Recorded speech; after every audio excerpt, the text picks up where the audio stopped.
कर्मचारी LIC के कर्मचारियों द्वारा लाल सलाम, लाल सलाम, लाल सलाम, LIC के कर्मचारियों द्वारा लाल सलाम। Joint front march on, joint front march on.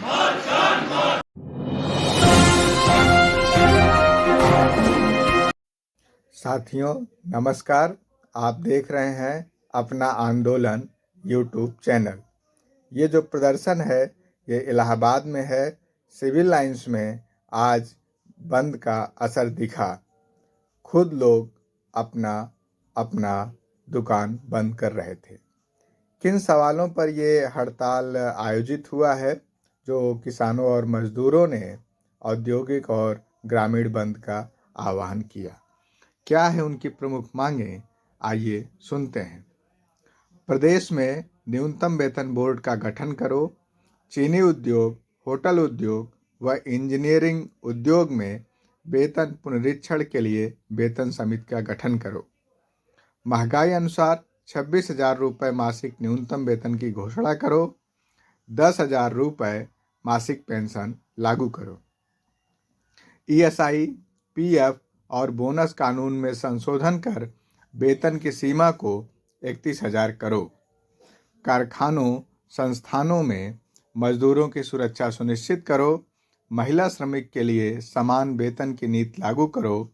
उत्पीड़न व भेदभाव बंद करो।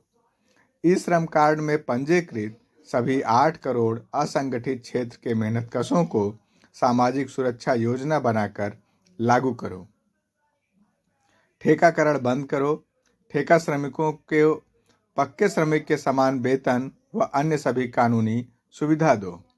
बिजली कर्मचारियों व अधिकारियों, ठेका मजदूरों के खिलाफ हड़ताल के दौरान की गई सभी कार्रवाई वापस ली जाए तथा निकाले गए सभी ठेका मजदूरों, कर्मचारियों, अधिकारियों को पुनः सेवा में बहाल किया जाए।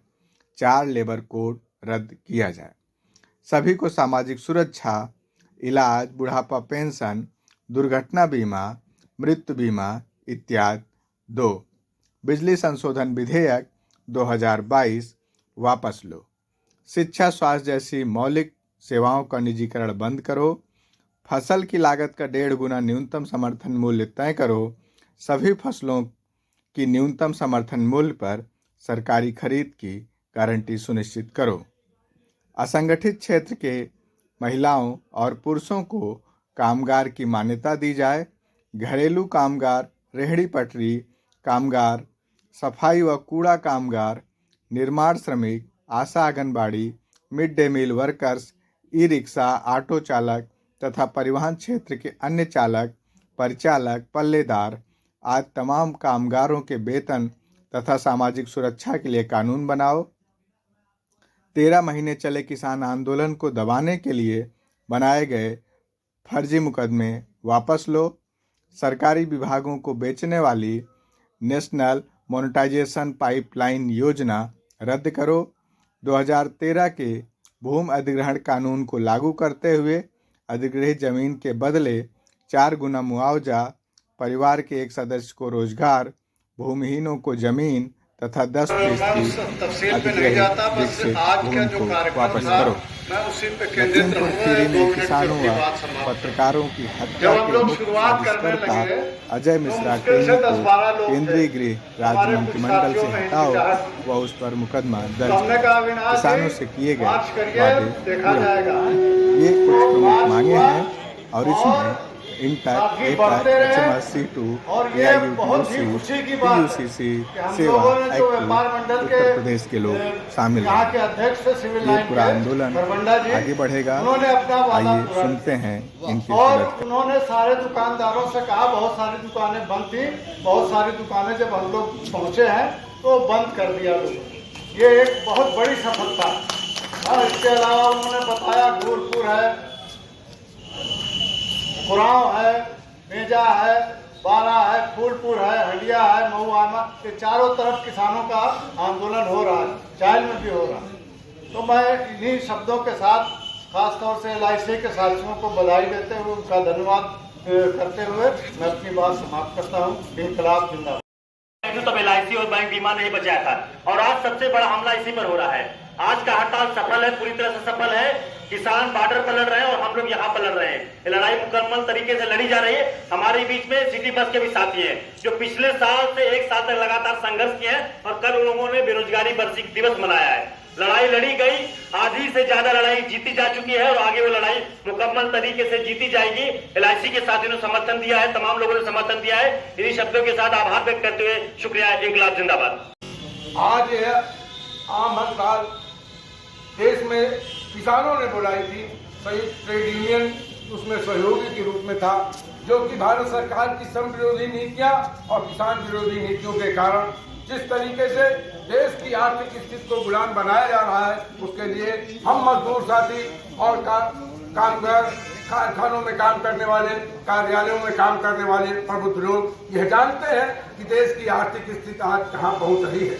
जिस LIC की चर्चा अविनाश जी अभी कर रहे थे और LIC के शेयर और जनरल इंश्योरेंस के शेयर बेचने के लिए भारत सरकार तैयार है कि जब मौका मिले बेच दें। एकमात्र LIC जो संस्थान थी जो कभी 1950 के पहले वो विभिन्न राजघरानों के जैसे पूंजीपतियों के हाथ में थी, लेकिन उस समय के सरकार पंडित जवाहरलाल नेहरू के नेतृत्व की सरकार ने पूरे देश के LIC को केंद्रीकृत किया और भारत सरकार के अधीन जीवन बीमा का निर्माण किया। और वही LIC जिसका आज निजीकरण के लिए सरकार लगातार दबाव बनाए हुए है ताकि उसके निजी उद्योगपतियों को लाभ मिल सके। आज हम इस उन्नत भारत को देख रहे हैं, वह उन्नत भारत में LIC और जनरल इंश्योरेंस का महान योगदान रहा है। बैंकों का राष्ट्रीयकरण हुआ, वो उसके सारे हमारे छोटे छोटे लोगों को उससे कर्ज मिले और उससे देश के आर्थिक विकास हुआ।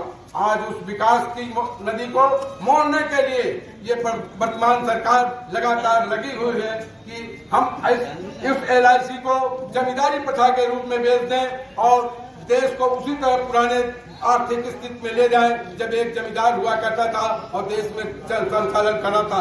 आज अडानी अंबानी की यह जोड़ियां और मोदी की जोड़ी देश के लगातार औद्योगिक घरानों को, सरकारी औद्योगिक घरानों को बेच रही है और निजी लोगों को दे रही है।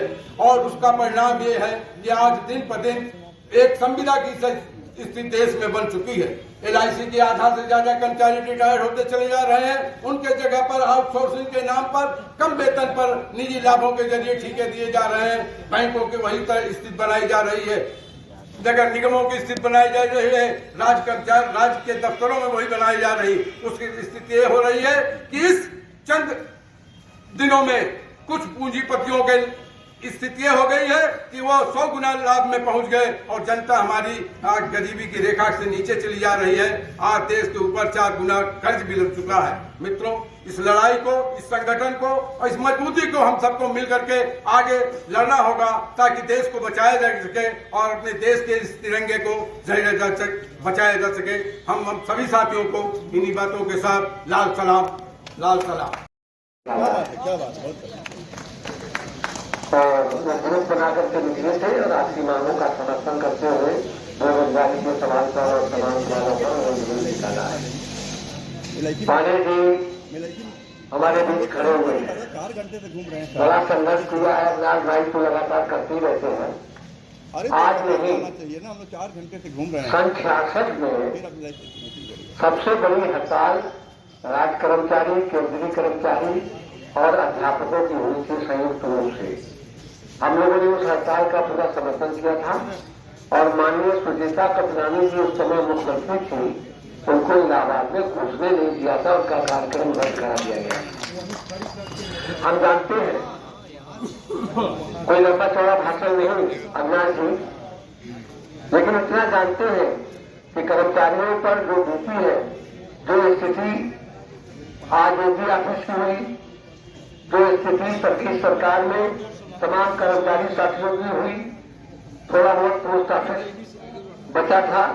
अविनाश भाई और आप लोग सब यहाँ पर LIC संभाले हुए हैं, लेकिन मैं इतना ही कहना चाहूंगा कि अभी इन जमीन की हड्डियों में बहुत दम है, जब चाहे इस्तेमाल कर लेना।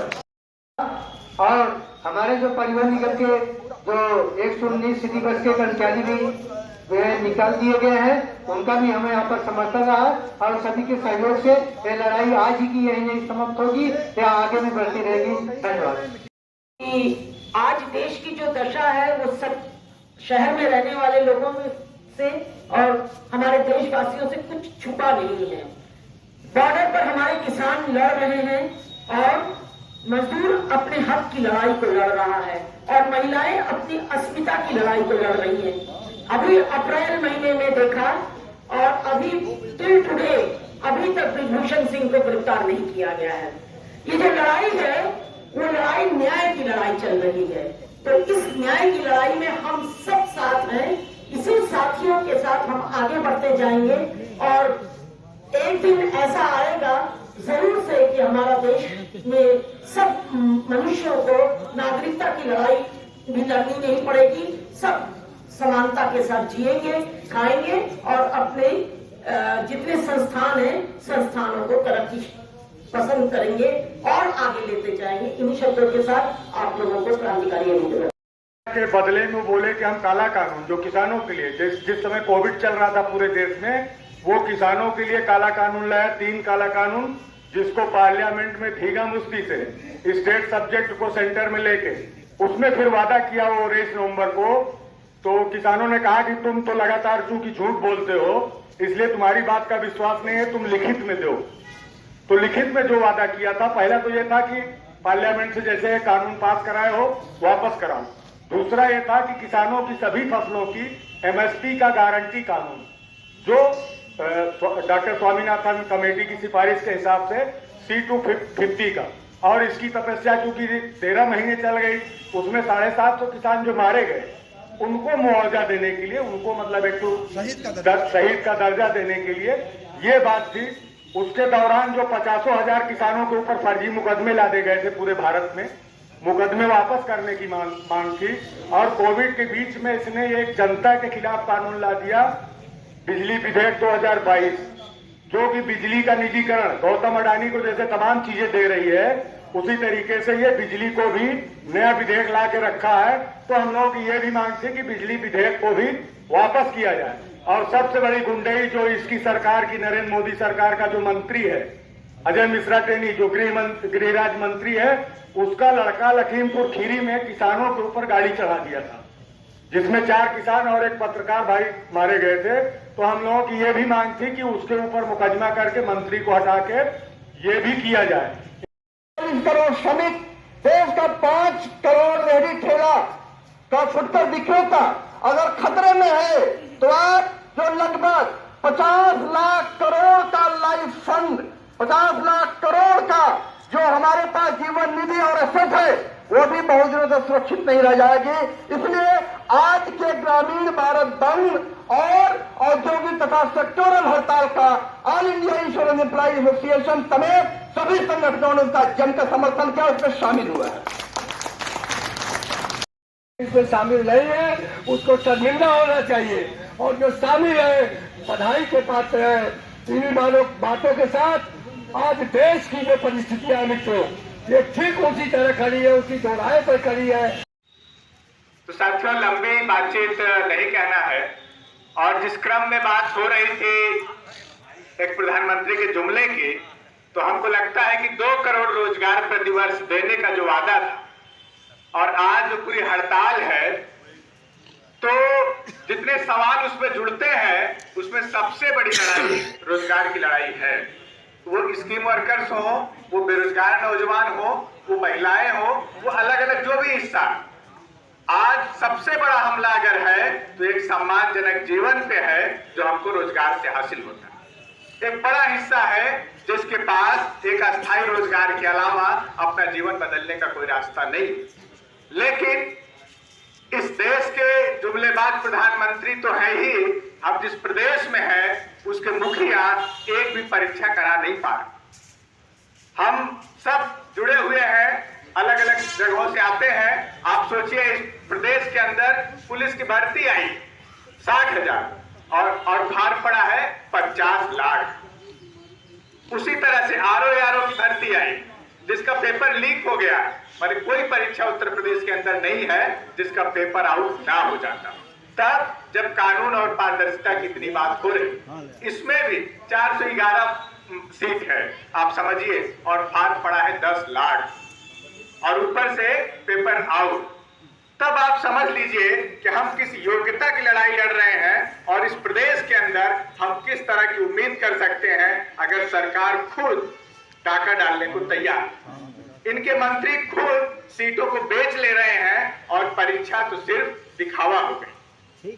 अगर ये सच्चाई है तो जाहिर तौर पे आज जो एक तरफ नौकरियां खत्म कर दे रही हैं, सब कुछ बेच दे रहे हैं। एसएससी में हमने देखा, यहाँ एसएससी टर्म का जो एग्जाम होता है उसमें पहले फार्म निकला 15,000 का, ये हुआ कि 2,000 सीट बढ़ जाएगी और अब जो रिजल्ट आने वाला है वो 12,000 का, मतलब 5,000 सीट भी कम हो गई। ये फार्म निकलने से रिजल्ट देने के बीच का मसला है। मैं बस ये कह रहा हूं कि जो बड़ी फौज पूरे प्रदेश के अंदर, पूरे देश के अंदर है, जो नौजवानों की फौज है, ये आज सबसे ज्यादा हताशा निराशा में है और इस लड़ाई से नौजवानों के जो रिश्ते हैं वो जितना गहरा होंगे, मोदी और योगी के ताबूत की आखिरी कील साबित होंगे।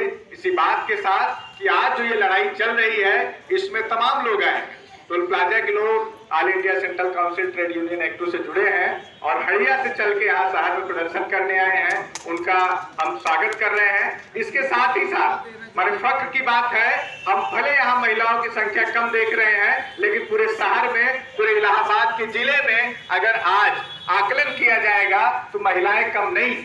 आज जो CSC PSC है आप उठा के देखिएगा कि करीब 23 ब्लॉकों में, 15 ब्लॉकों में तो पूरे हड़ताल पे है, बाकी छुटपुट असर और 5-6 ब्लॉकों में है। तो आशा वर्कर्स यूनियन लगातार इस तरह के आंदोलनों में भी और आज के हड़ताल में पूरी तरह से सहयोग किया है और हम उम्मीद करते हैं कि आने वाले दिनों में ये जो लड़ाई है ये और मजबूत होगी और 2024 के चुनाव में हम एक सबक भारतीय जनता पार्टी को सिखा रहे होंगे। बहुत बहुत शुक्रिया। इनकलाब जिंदाबाद। जय भीम, लाल सलाम।